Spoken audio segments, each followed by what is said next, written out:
Welcome to Mixed Feelings, everyone, where raw conversations meet real world insights. Whether you're tuning in for thought provoking discussions, untold stories, or fresh perspective, we're all about breaking the surface and diving deep. No fluff, no scripts, just honest, unfiltered dialogue on things that matter most. You are about to receive Mixed Feelings. I want to welcome everyone. I want to thank you guys for joining me today. One of a special episode for me. It means a lot to me. Today I'm joined by two colleagues, brothers, and I'm gonna be honest, guys, I trust with my tools.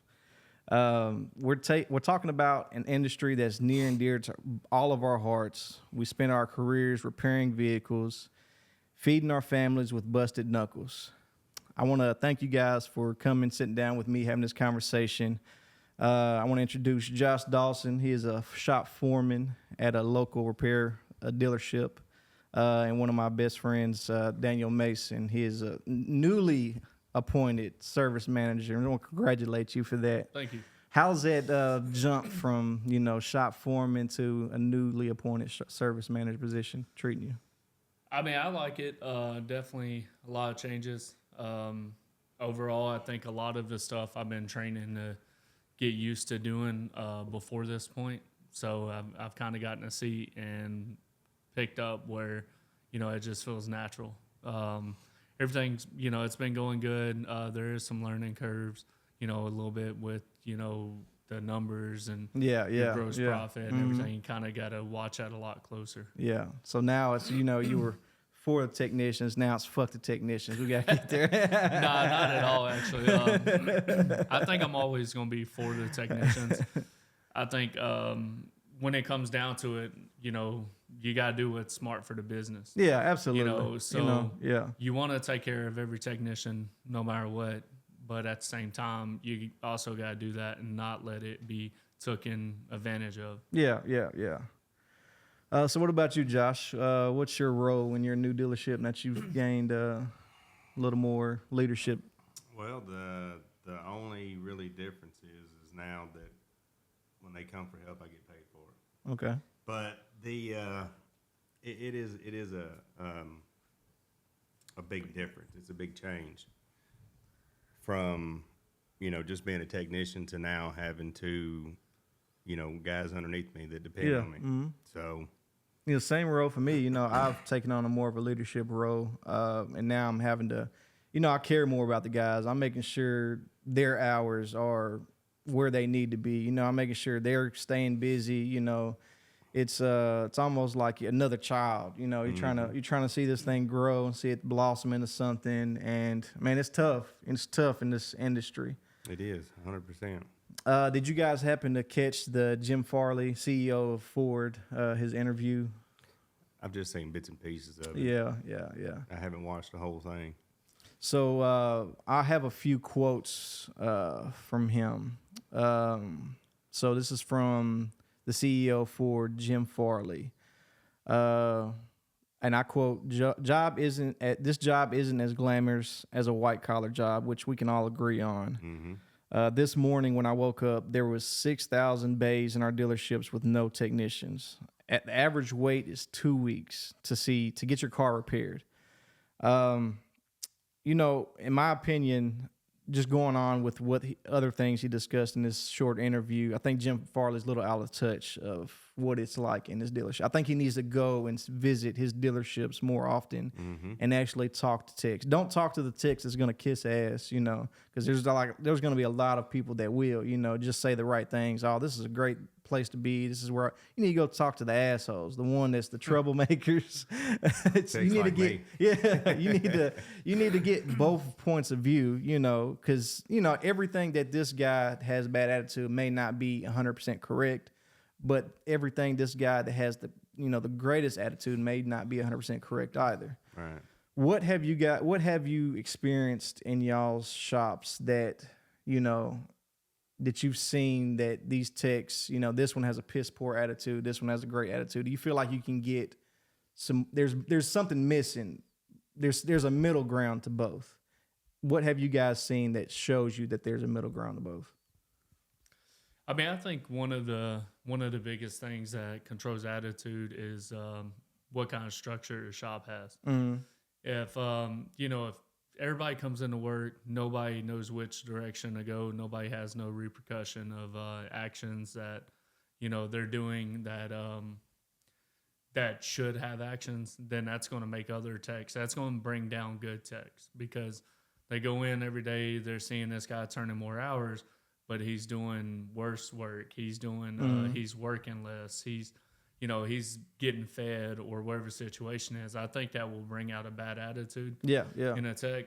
I also think, in some cases, there are technicians that just have a shit attitude. Yeah. And, you got to do everything you can to try to coach them and get them to have a better attitude. But, the question is, are they coachable?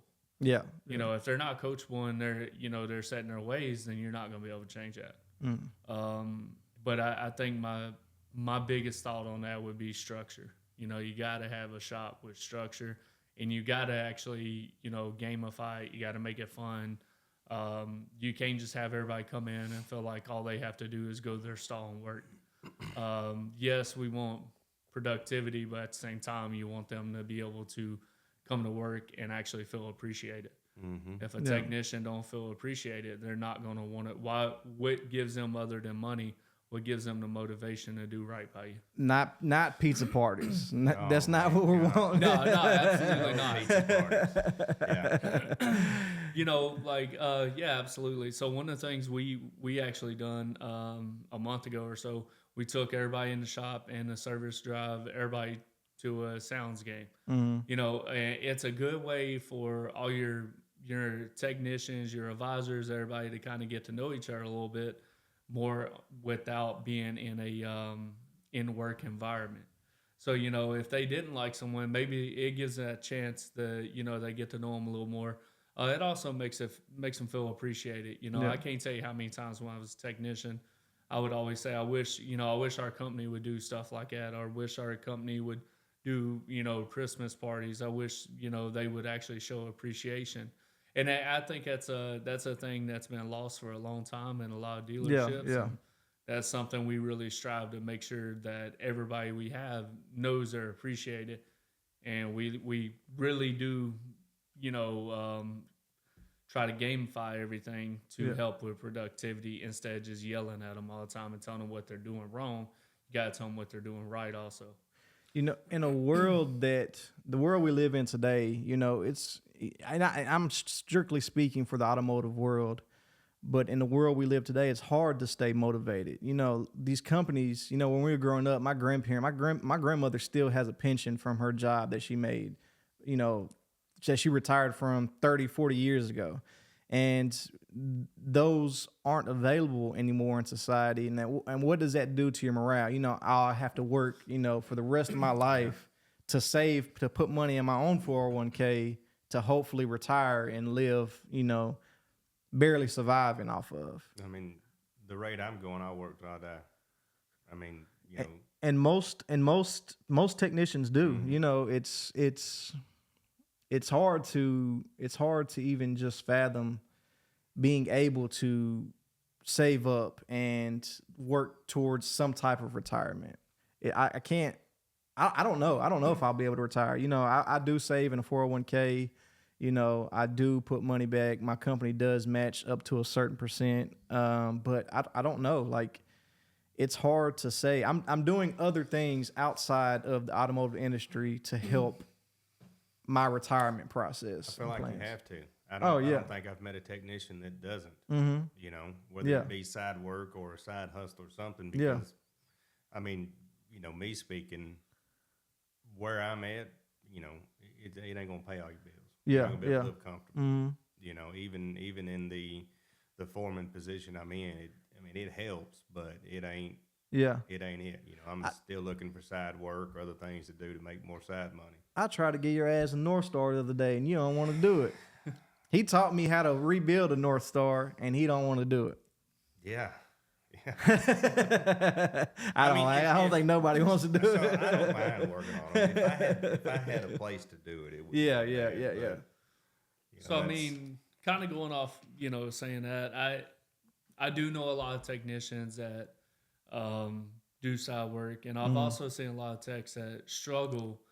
But then there's also been, technicians that make a really good living. Yeah. And I think that all goes back to where you're at and, how you do your job. Because, at the end of the day, if you go in and you take, a 10-minute break, then you go over there to talk to someone across the shop, then you go to parts, and then you finally pull a car in, and then now you talk to another technician, and then, say you smoke, you go outside, take a smoke break, you come back in and get the car racked, figure out what's wrong with it. Now it's 12 o'clock. Now it's lunchtime. Now you take an hour lunch. Then you come back, you kind of do the same thing. You finally start working. Then somebody comes to ask you something, you spend 10, 15 minutes talking to them, and then, that goes on throughout the day, and now 4 o'clock hits, and you're like, oh, I ain't turned no hours today. Like, I'm just going to go home. At the end of the day, if you step back and actually look at what you did, what did you do to put towards effort to turn more? Yeah, absolutely. You know what I'm saying? You can't walk around all day and then complain you didn't make no hours. Right. No, we also, and I'm only playing devil's advocate. A lot of things I do agree with you on. We are also in a different time, as opposed to years ago where you just had a carburetor and everything was, you could fix everything right there, same day, turn around same day. You didn't have to go get a computer out. Exactly. And that's a part of the problem. I mean, the pay scale, our labor rates are still based off times of a simpler time where, now you have a 3/10 software update that probably took you 2 hours to do you drove the vehicle to figure out what the problem was going on. You searched up bulletins to figure out, and not to say this is a recurring problem, say this is the first one. Every industry has that same recurring problem, and maybe you didn't know that, okay, this is a software update. Let me do that first, and then that probably fix all the problem. No, this is the first one, you're losing your ass off of, and comes to find out there's a software update that fixes a purge valve not selling properly or something, The thing about it is they give you so many hoops to jump through, on a flow chart for DAG. Oh, yeah. That it's not feasible. You can't do it in the 3/10 or whatever plus DAG or reprogramming or whatever. It's just not. The people that come up with these labor times, I think, need to be turning wrenches in a shop. Oh, absolutely, yeah.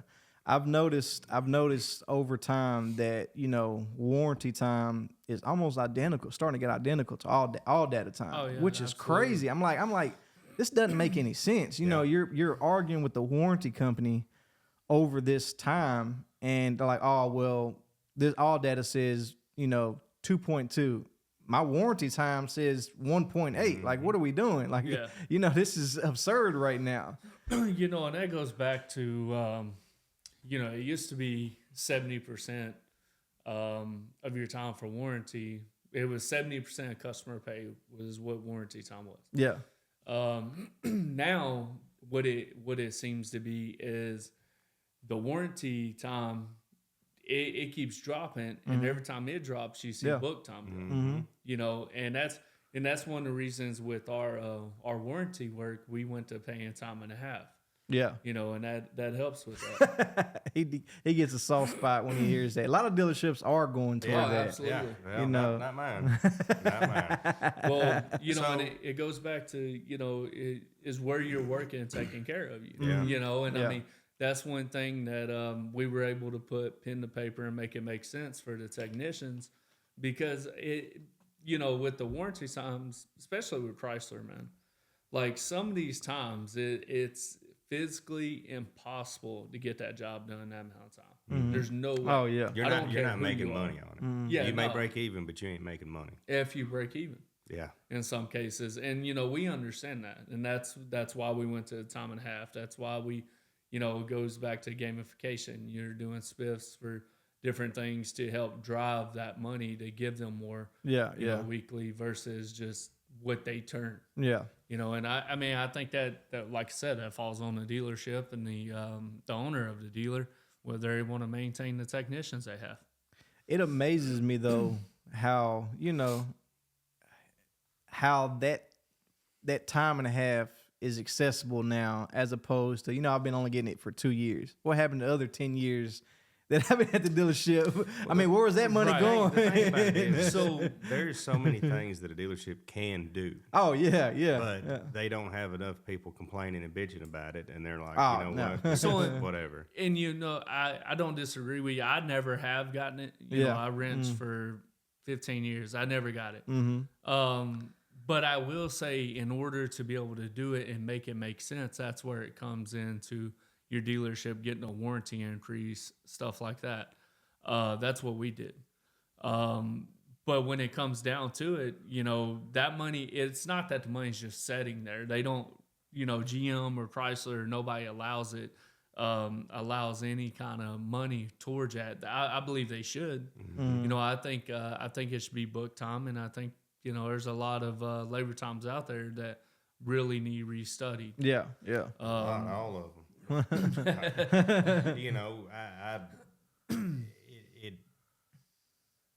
The companies build vehicles, and they're not dependable. They don't last. They don't, they're just not, they're junk, in my opinion.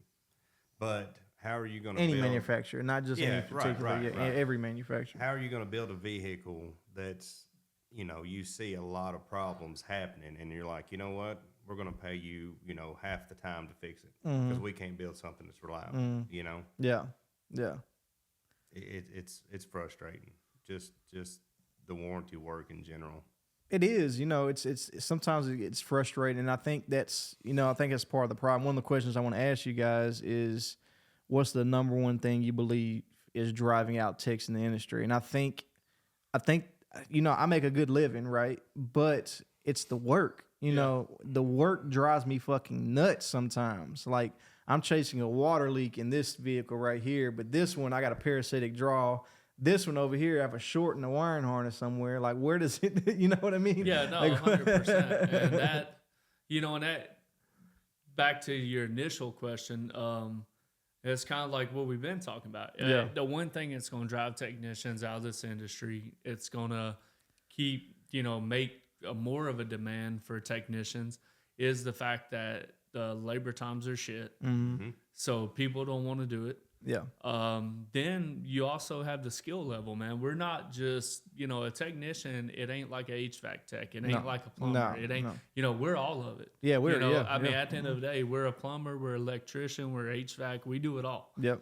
So with that being said, that takes a lot of skill, a lot of training, and, people just, they don't want to learn it for what it pays. No, absolutely not. Yeah. Especially when you can go be a plumber and just deal with plumbing for the same amount of money. Yeah. If not more. Yeah. And it really all depends on what kind of technician you are as well. Yeah. I mean, at the end of the day, I can't say I didn't make a good living. I felt like I was very productive, made a really good living as a technician. But I also worked more than I should have when it come to, coming in early, staying late. It takes a lot of family time. Absolutely. From your family to be able to get them hours. Not saying it's not possible. And a lot, and there's things that I look back that when I was a tech, I could have did different to made myself more productive now that I am on the management side. Yeah. But I think a lot of that has to do with feeling appreciated too. It does. Like you said, a little appreciation goes a long way. If you feel appreciated as an employee at a company, you're going to want to give that extra bit, go that extra mile for them. Oh, absolutely. One of the things I'm focused on is building a team that run through a wall for me. Because if I take care of them, I do everything I need to do. Yeah. And you're going to have them people that don't matter. No matter what you do. The guy we make them happy. recently lost, I mean, the guy... We'll just call them Josh's to make it easy. The guy made a lot of money. Extremely well amount of money. And he, no matter what you do, sometimes it's just, it always seems like it's better on the other side. Yeah, the grass is greener. But my goal is to have a team that will do anything, anything for me, you know, but you got to take care of your team. You can't ask and never do anything for Absolutely. them. You know, and I think that's where a lot of dealerships fail. Your team needs to know you're going to run that threat wall for them as well. 100%. Yeah, yeah. Well, you know, my service manager, I will say, he's a hell of a guy. And we had one of our transmission guys fell down a flight of steps, broke his arm, and you know, so he's down. We don't know how long he's going to be out, but you know, my service manager come in the next day, work closed, and he's back there building transmission. You know, you're not going to find that. It's rare. That's strong. That's strong. With that being said, he is also in the mindset of how it was back in the day. You know, he's not necessarily with the times per se. Yeah, yeah. But and especially at a smaller dealership, it's probably easier to get away with something like that than, you know, at a bigger dealership in the more, you know, more high traffic area. Right. Why do y'all think the pay is not matching the skill level anymore? And we spoke a little bit about it. And, you know, you can be a plumber and make just as much, if not more. You know, where's that gap? What happened? So I don't think it's necessarily the hourly pay. Hourly pays what you're paying flat rate. Hourly pay is at an all-time high. It's higher than it's ever been. Just speaking on that, right?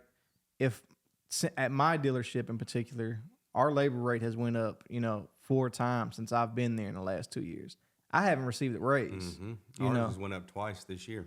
So if you're talking, and you're not talking about $1 or $2 of every time the rate goes up, you're talking about 10, you know, $20 sometimes. I think, where did it start out when we first got there? You know, 180, 190, somewhere around there. It's at $220 now an hour. And, you know, I don't know, you know, sometimes the customer looks at me, you know, I write this estimate up and customer like, damn, why is it so much? I'm like, this only pays me 1.5. This is and also we're working off the grid system. You know, if you want to elaborate, maybe you could teach me something. Are you familiar with the grid system, or is that something we can even discuss? Yeah, you know, I don't really want to get in all that. Yes, I can teach you how all that works. Because I can't explain. You know, every time I try to explain it to someone, it just sounds terrible. Yeah. So like, why would I want to come and get my vehicle worked on? Well, you know? That's because it has the wrong outlook for it. To be honest, and I'm serious. Like, one of the things, the reason the grid is initially designed is because, think of it this way. Should the same amount of pay, like say that hour of pay or whatever it is, that same amount of pay be the same for a oil change versus a draw? Like the same hourly rate. Do you think that should be the same? No. That's where the grid initially was. You're paying for the skill of the work at that point for the grid. And I get like it's used for everything, and I know that's what you're going to say. but that's initially overall is what it's used for. Now, when we go back to skill level and what it should be paid and everything, so that still goes back to the dealership. At the end of the day, if your dealership's not taking care of you, it's on where you're at. Oh yeah. You know, I mean, the grid was initially designed to not necessarily charge one labor rate across the board. It's for different skill area, right? That's where it initially was designed. Now, is the grid used for every repair? Yes, it is. I really don't want to get too deep into that. I can't explain all that if y'all would like to know. But I would.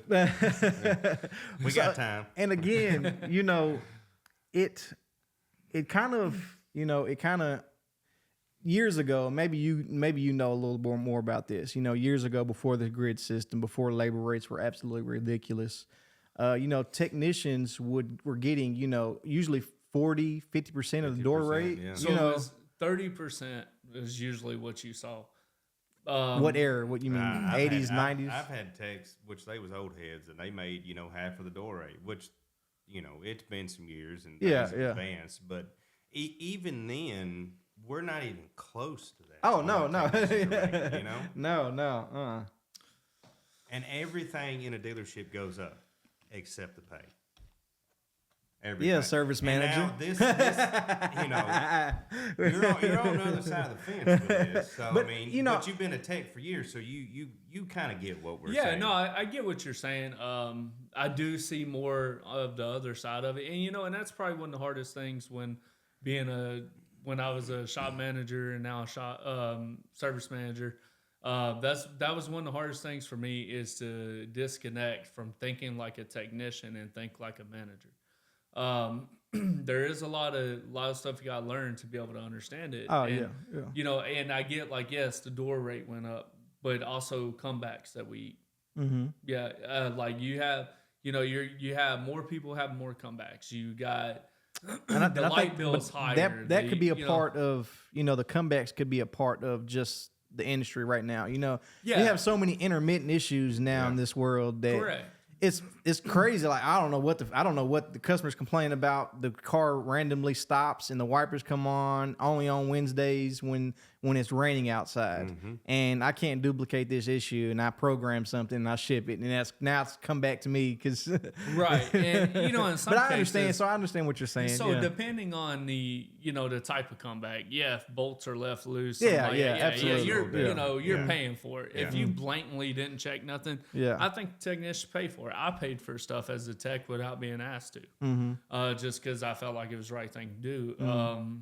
Now, when we talk about door rate going up, so you also got to think it costs more to have a visor. Right, you've got that's another problem in itself. Well, and once again, that's on the dealership they're at.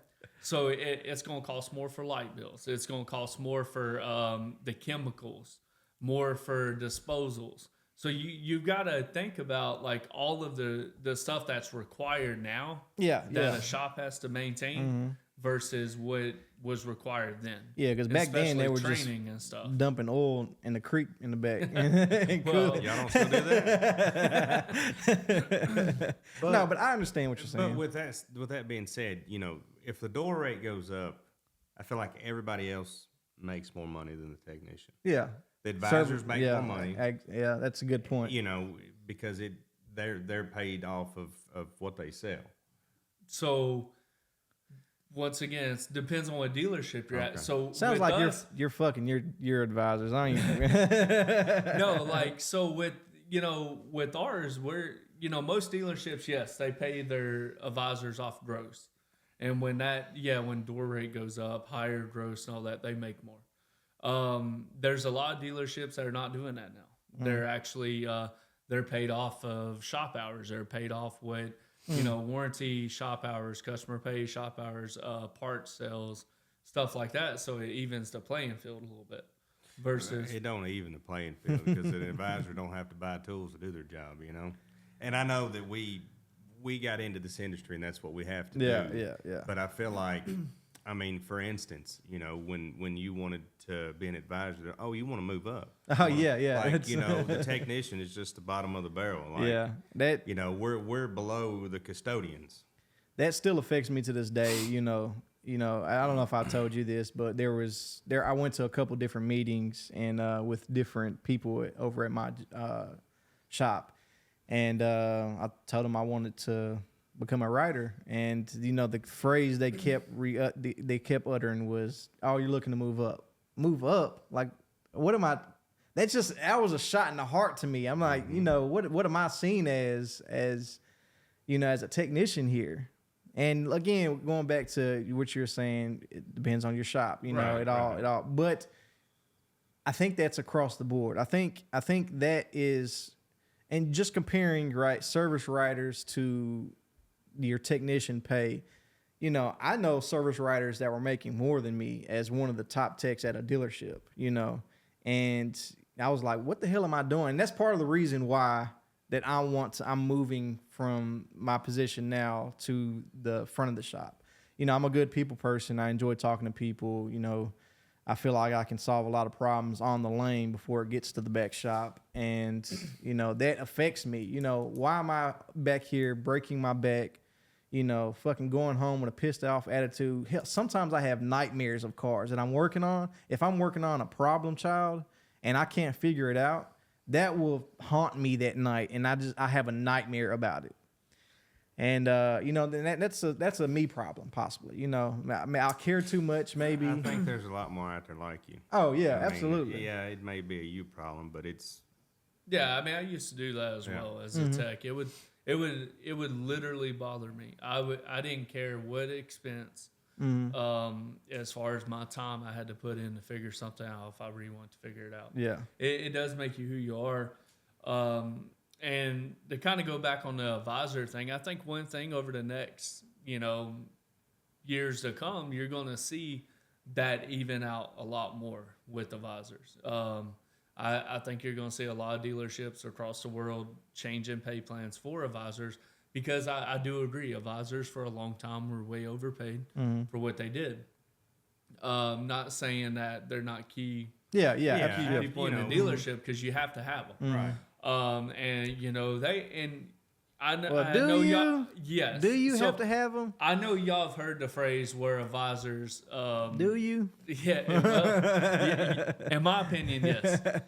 I know y'all have heard the phrase where advisors have one of the hardest jobs in the dealership, and everybody's like, "That's crazy. There's no way." And as a technician, I used to say the same thing.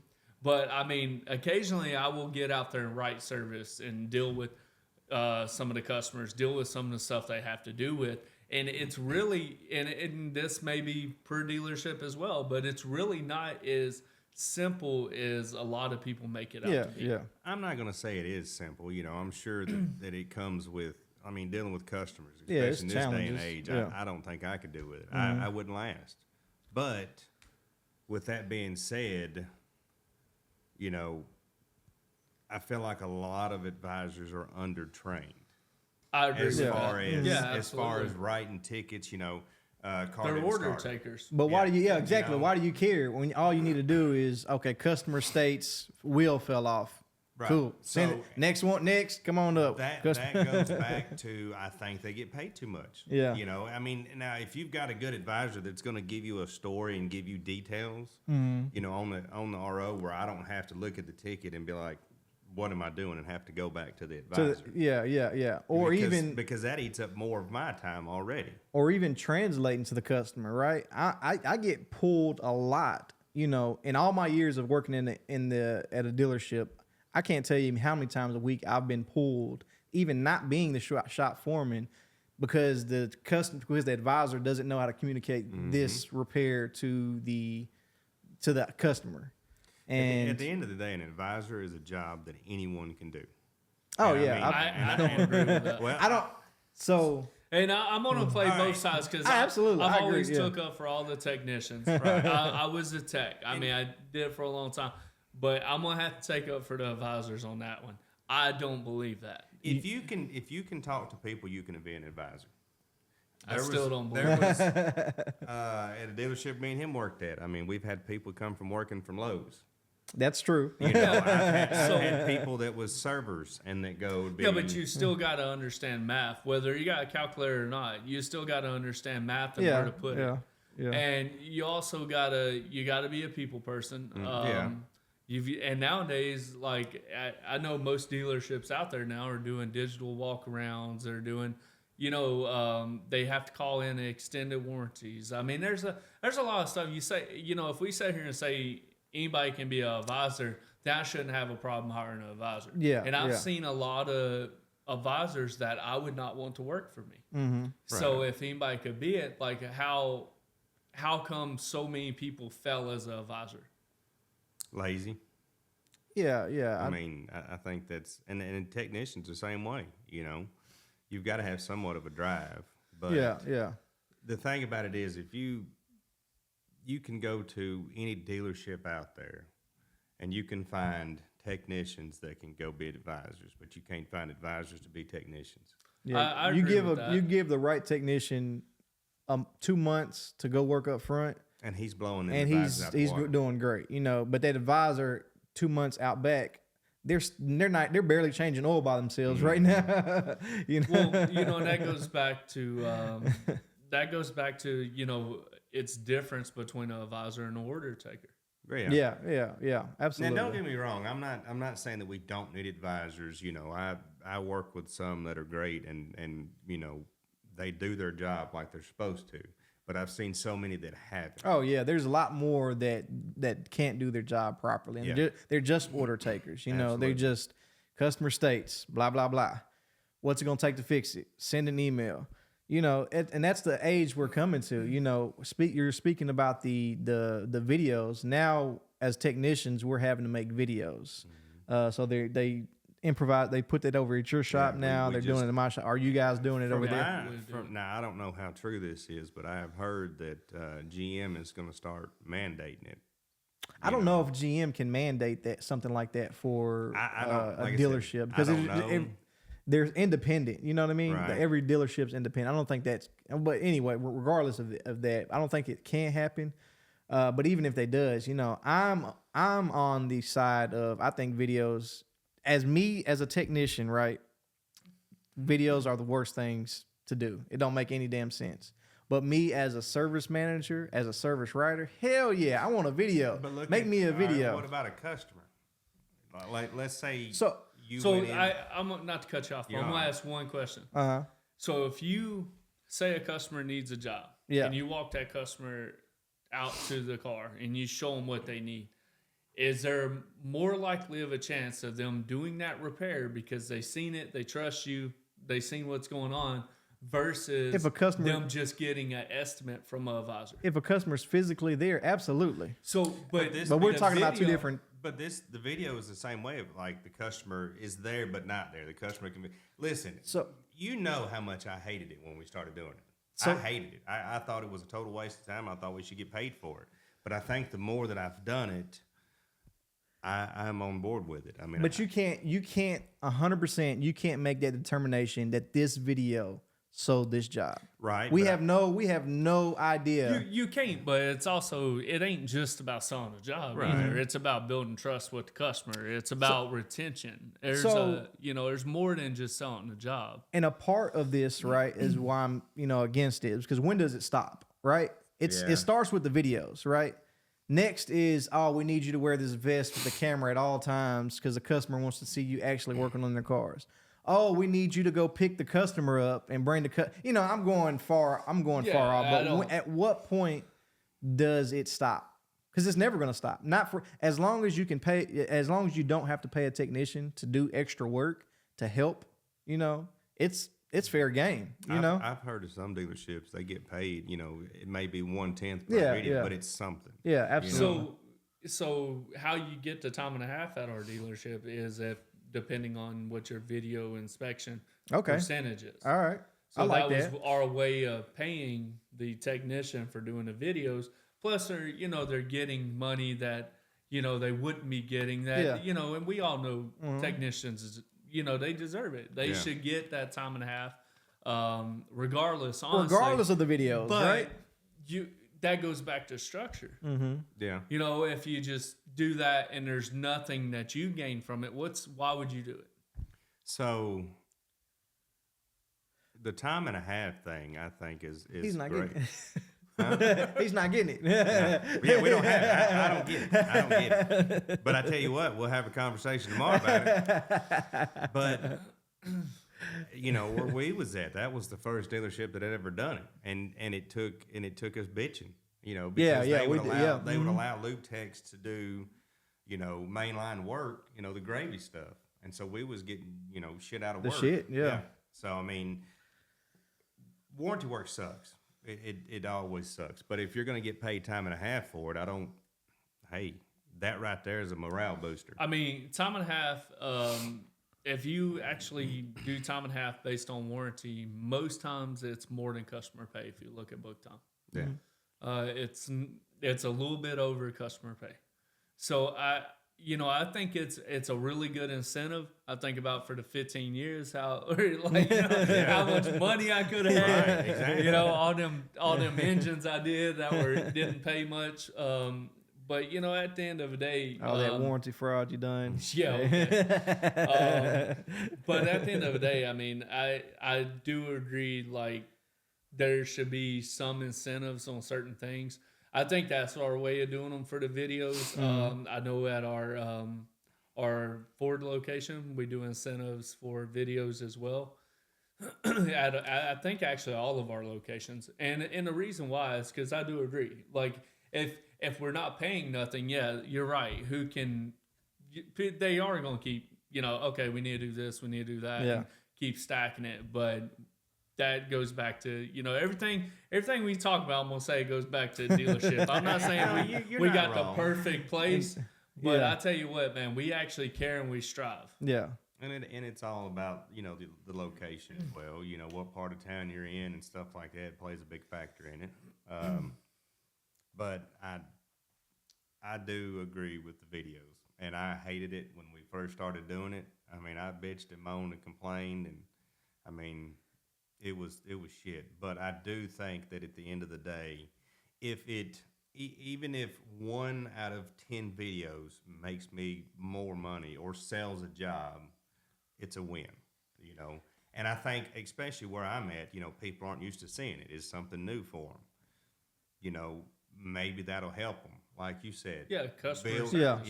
Yeah. Customer service. Yeah. Build a relationship with the customer. So. Yeah, and you think about it this way. Obviously, when you do a video, my guys introduce themselves. Like, when you do a video, how you doing? I'm Daniel, I'm a technician working on your vehicle, whatever you say. When you do that, you're also building a relationship indirectly.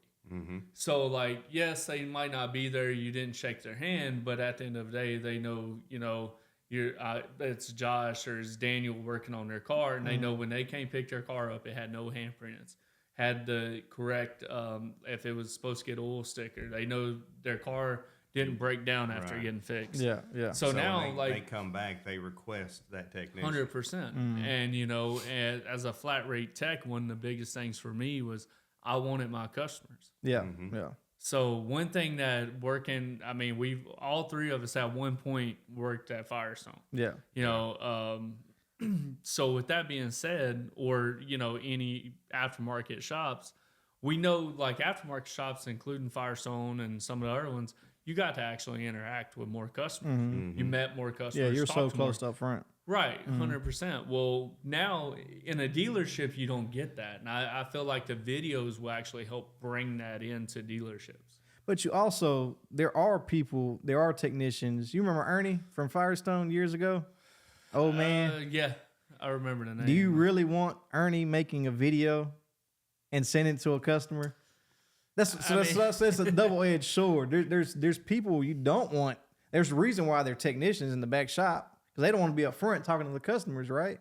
So, do I really want this guy who, hell, he's from bumfuck country and fucking his cousin is his mom, and I can't understand this motherfucker. And be like Tater. Yeah. So, do I really want him communicating and a customer watching this video? I'm like, man, what's wrong with this guy? I don't want this guy working on my car. And I'm stretching it a little bit. But I can see that, and I definitely I met some guys that I probably wouldn't want to get a video from as well. But that's where it comes into. I want to say training, but I get what you're saying in that aspect. Some people, it's hard to train like that, but there is different, there's different things people can do different to have better scripts and stuff like to actually, just work on it over time will get better. But I don't know. I mean, at the end of the day, can someone like that, are they capable? Have you met guys like that you would want to do an electrical diagnostic on your car? Have you met guys like that? I hate electric. But you get what I'm saying? Yeah. Like, so most people that are intelligent enough to work on the cars today can complete a sentence. Yeah. Yes, I agree with you. Back in that time, 10 years ago, there was more people that when you talk to, you question it, but they always did it right? Yeah. But, now cars are to the point where most of them people that couldn't read aren't in the industry anymore. Yeah. Because it takes a lot of reading. It takes a lot of understanding, and not saying, people, they wasn't smart, but if they can't complete a sentence, odds are they can't read very well either. Yeah, I mean, you're not wrong with that. But how many people do you come across that in this day and age that's like that? Yeah, yeah, a lot of these older fellas that are doing it they're dwindling out. yeah, yeah. They're not wanting to do anything that's difficult and hard, and they just want to go in there, do their time, and go home. Which there's nothing wrong with that, but I think videos is. I mean, look at the world we live in nowadays. Everything is on video. Mm-hmm. But one issue I do as well, and I'm gonna finish off with the videos is, I know advisors that can't sell the job without the video. They won't talk to the customer. I may forget about the video, right? Forget about doing it, and they're asking me, questioning me like, "Where's the video at?" And I'm like, "Well, call the customer. It doesn't matter what the video is. Call the customer, sell the job. What's wrong with you calling the customer, sell the job?" Well, these advisors, they're just, order takers when they come in. Send over the video when it's done. Send over what it costs to repair this vehicle, and they're done. That's it. Order takers. Yeah. Well, and I'm gonna say it again. I mean, that's management, man. Yeah, that's I disagree. 100% management. If the manager's allowing that to happen, then that is on them. Yeah. One issue I do want to ask you guys, and it may be a touchy subject. I should have prepped you guys before, and you don't have to disclose, right? You don't have to disclose. But being both you guys have been through a divorce, do you believe being a mechanic was part of the decision of that? Do you feel like you spent too much time working on vehicles? You came home in a pissed off mood to where like, I can't even function right now. My mind is at work. I'm thinking about this damn fucking piston job I got to do I stole from Mike. Now I got to do it because Mike don't want to do it. And, I'm figuring out this wiring problem and I can't think of it right now. Now I'm pissed off thinking about it at night and not being able to, share my feelings. It's hard enough as men to share the feelings with their wife and, communicate with their wife well. But do you feel like this industry affected that more than any other position? For me, probably. I don't think that was the main culprit, but yeah, it was a part of it though, right? Being angry, yeah. I still to this day I can't. It's hard for me to leave work at work. I take it home with me. Yeah, I've had a bad day.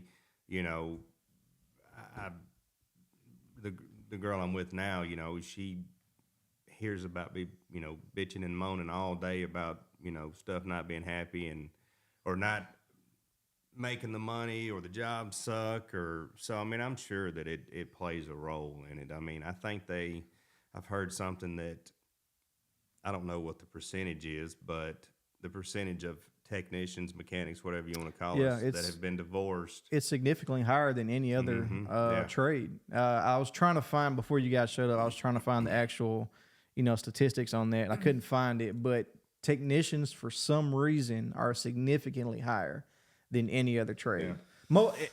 Blue collar jobs are higher than white collar jobs, but breaking it down to technicians are significantly higher than other positions. Yeah, I mean, it's wild. I'm sure it played a part. I mean, I still have yet to master leaving it at work. Mm-hmm. And now that I'm 10 minutes from the house, I don't have time to sit and decompress and think about everything. So, yeah. You're already at home as soon as you get in the truck. Yeah, so that it sucks. So, as far as me with that, no, I don't think that was, that definitely wasn't the actual, like you said, the corporate to the calls, but could it have changed some things? I'm sure. Yeah. It definitely can, but unfortunately you can't change people. Yeah. Right. Yeah. I mean, you can to a certain extent, but that is, I'm gonna leave that right there.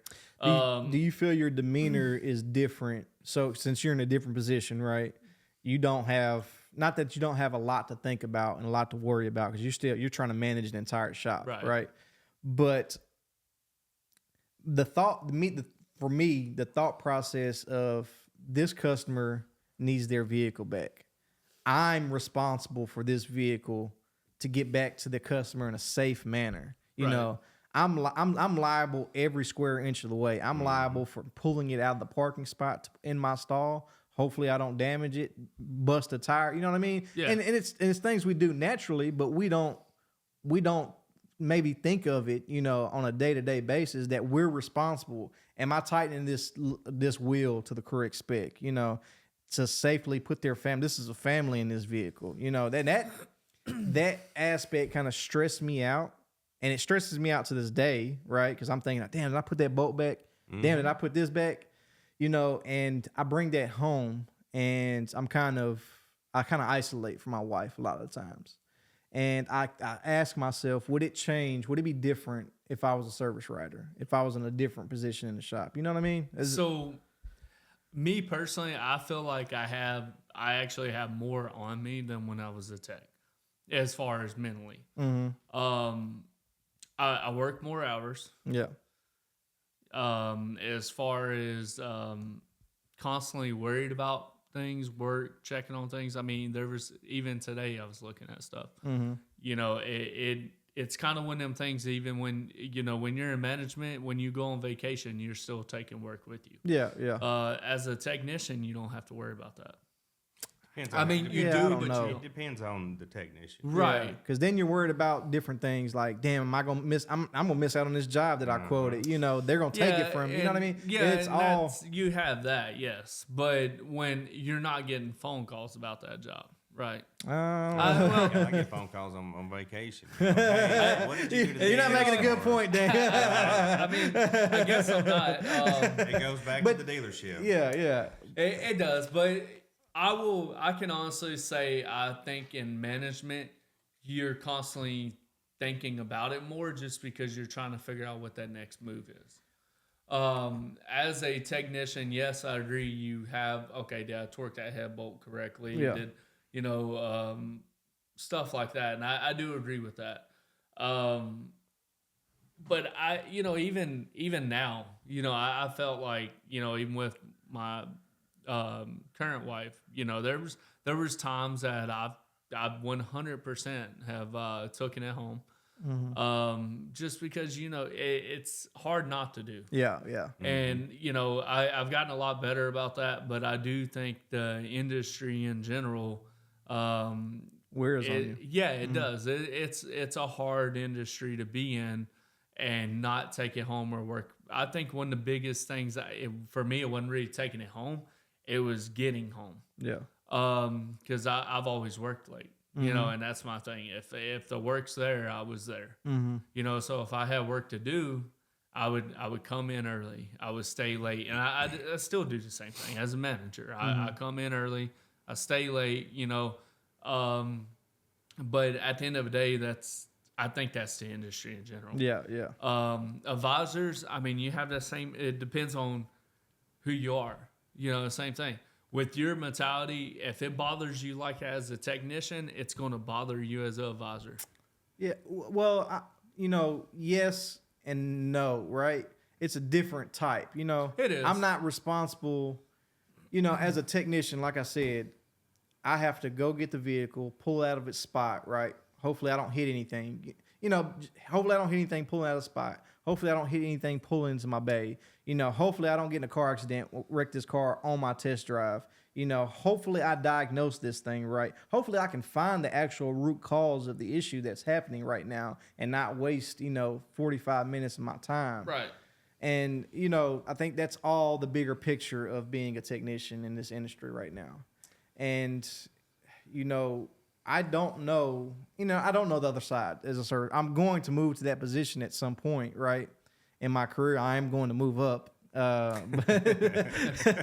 But you're one of the lucky ones, right? Instead of, you know, your story is very rare. You know, there's only one other person that I've known that it happened to where they moved from a technician to a service manager, and that was our former boss. Well, It wasn't just that. Obviously, I went from a tech to a foreman. Then, but even that doesn't translate. Most foremans, they're either lifer foremans or they're moving to a service writer position. Or right. I do know other foremans that moved into parts, but they don't typically move.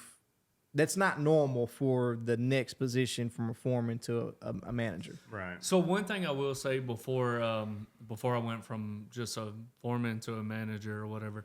So as a foreman, I was already involved in a lot of the meetings. They started including me in a lot of manager things. Mm-hmm. So I got to learn a lot of what I know as the service manager when I was a foreman. Mm-hmm. That being said, it also, once again, goes back to the company because they also put me in service advisor training. Yeah. I had to complete service manager training and parts manager training. And I had to complete all that. And they're constantly promoting training. So I think that had a big part. Yeah. Now, the prior company that owned the dealership, absolutely not. This wouldn't have never happened because they didn't believe. I personally feel like that company didn't promote within. Mm-hmm. They always thought the next big, best, better thing is grab someone that don't know the company, don't know anybody in the company, bring them in, and then give them the reins. And 90% of companies out there, that's what they do. Well, that's an issue in itself. Yeah. That they don't want to lose you. Like we've discussed before. We can find advisors as opposed to where we can't find techs. You can't lose good technicians because you can't replace them. It's hard. Right? You can find an advisor. I agree with that. Yeah. But you can't replace good technicians. So at what are we losing? You know what I mean? We're going to lose a big part of our dealership if we move this great technician, probably the best technician that we have, into a different role. So that goes back into companies kind of, handcuffing their employees. It happens. It does. Mm-hmm. I feel like, I may have been potentially further to where I'm at now years ago if it wasn't for that reason. Mm-hmm. There's a lot of companies that do that, but, one thing I like is you should always be training, your replacement. I know that sounds crazy. Mm-hmm. And most people are going to be like, oh, why would you do that? You could lose your job, they replace you. Well, that's only going to happen if your attitude sucks. Mm-hmm. So anytime you're in any kind of position, like say you're a lead tech, you should be training that next best tech. Mm-hmm. Whether, I'm not saying hold his hand every time, or anything like that. I'm saying share your knowledge. Yeah, yeah. So once they move into where they can do essentially or most of what you can do, and then now a foreman position opens. Now hey, so-and-so can do what I can do, you have to argue your case, and now you become a foreman, right? So now as you're a foreman, you need to be training the next foreman. Mm. Who's going to be the next foreman? And that's where you always got to have someone, a second person, someone that you're training to take your place.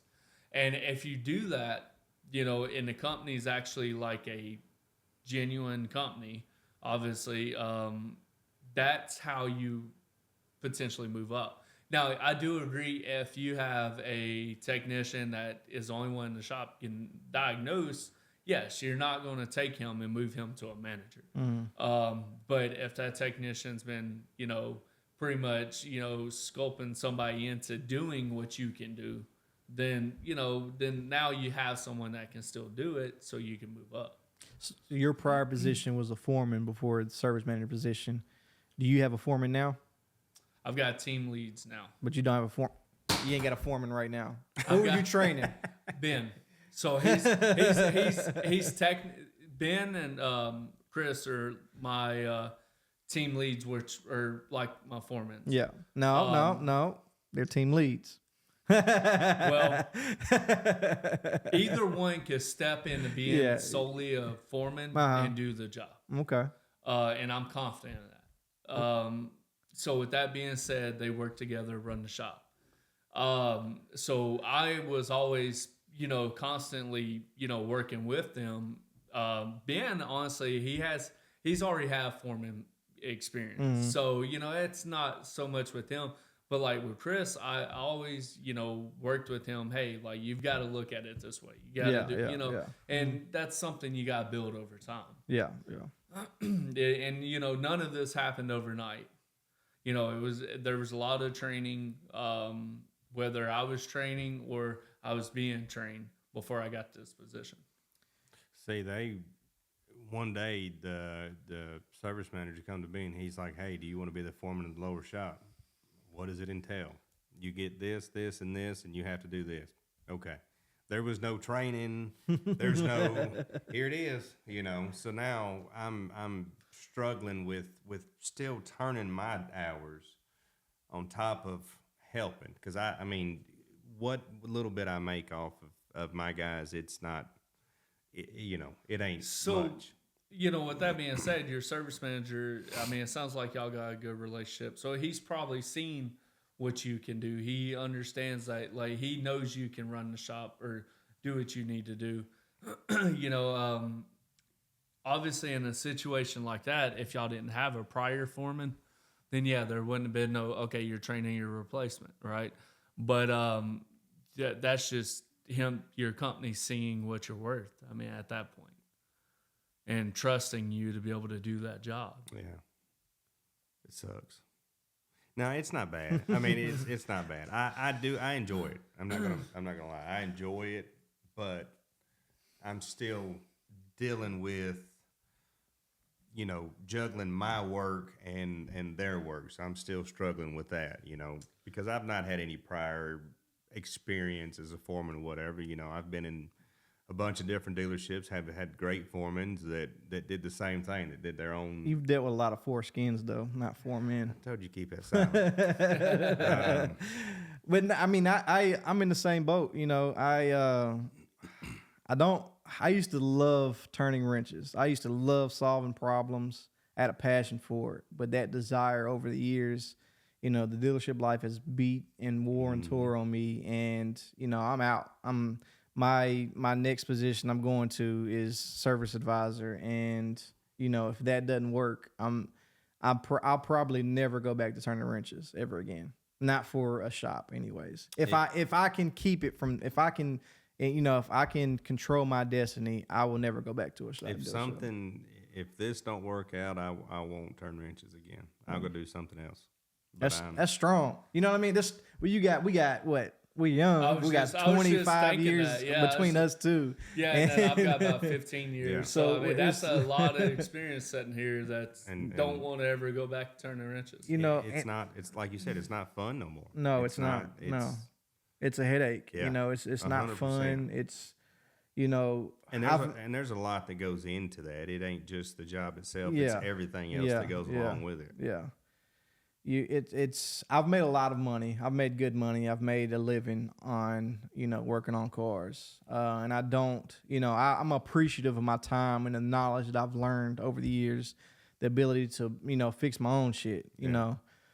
But in the end, what is it? You had said something earlier, like how much further could you be? You know what I mean? If you were in this position 3-4 years ago. Right. I mean, no matter what, if you're in a position longer, you're going to be further. Right. Yeah. So even if it's same position I am now, I could have got here sooner and learned more between then and now. Mm-hmm. But and you got to look at sometimes like you need to gain more experience over the years before you get to that point as well. Yeah. Obviously all of us have put in our time wrenching. Yeah. Yeah. So we've worked towards this, and I agree. I don't personally ever want to go back to turn wrenches. so you're in a better headspace, more physical for me. Oh yeah, absolutely. That's a big part of it too. For me, I mean, I did a lot of heavy engine work, drivability work, which the drivability electrical, I was really good at it. So I mean, I didn't mind doing it. The heavy engine work is what I like, but physically, like, it takes a toll on you.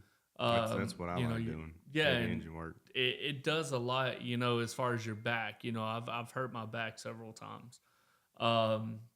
So I think one of my biggest reasons why I wouldn't go back to turn wrench would be the fact that the physical wear and strain, tear on the your wear body. and tear. Yeah. One last question I want to ask you guys before we part ways. How do we not just bring in new techs, but at the same time retain your veteran techs? You spoke about, gaming, making it fun. Right. But we're missing something. I feel like we're missing something.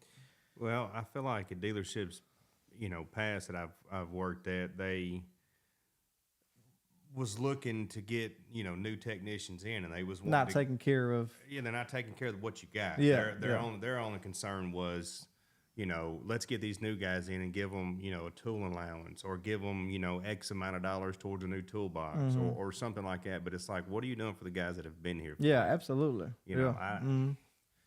Now, I will say, yeah, I've been in that same position before. I feel like now one of even before I was service manager, this ain't just me saying this, but as a foreman, I've seen what the company I currently work for has done for some individuals, and I'm not going to get in details because some of it's personal, but they have done stuff for some employees that is just kind of unheard of, with helping them out with some personal stuff and financially and stuff like that. So I think that's how you retain the people you have. But at the same time, you also got to build within. One of the biggest things everybody wants to look at is, okay, let's just go hire a technician. First off, they can look good on paper, but we've all seen them look good on paper and not be able to fix a car. Yeah. So that's where it comes into, if you build within.